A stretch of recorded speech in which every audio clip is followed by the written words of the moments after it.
Guys, last time po na-post tayo tungkol sa lisensya natin kasi po yung validity natin dito is mahigit 12 years. Mahigit 12 years, guys. So, napaka-surprising po yung validity, no?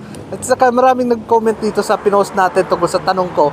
Maswerte po daw tayo na nakakuha ng ganito kahabang expiration. Okay? Pero mali po pala. Itong lisensya ko, sabi dito, issue date October 10, 2013 at saka yung expiration date niya is January 20, 2025. Yun pala, yung first na pag-apply ko sa lisensya nito was given in 2013. So nag-expire ito kasi yung first na ibibigyan na lisensya ng Thailand is parang SP pero card din siya ganito. Parang SP lang pero nag-expire din yung dalawa or isang taon lang. Pagkatapos nun, extend mo ulit 5 years. At saka pag-expire na another 5 years, extend ulit.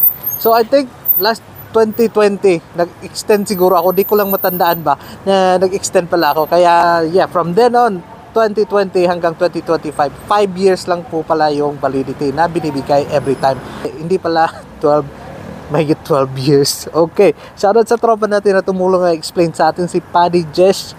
Nakakakuha lang niya ng lisensya niya, nakaka-extend lang pala. Tsaka si Bay Kasi nasa Pechbury, hello. And shoutout na rin sa lahat ng mga nag-comment dito kay Bay Kim, Ignoranting Marokoy, Jemwell, Alporque, SJC Binoy Goods. Oh, shoutout sa sponsor natin dyan. At saka sa A-Crown Cargo Express kay Boss Jess.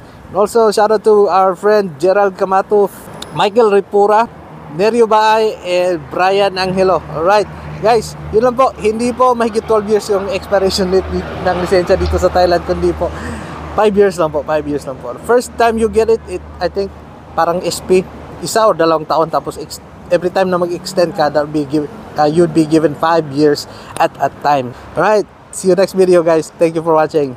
Recap.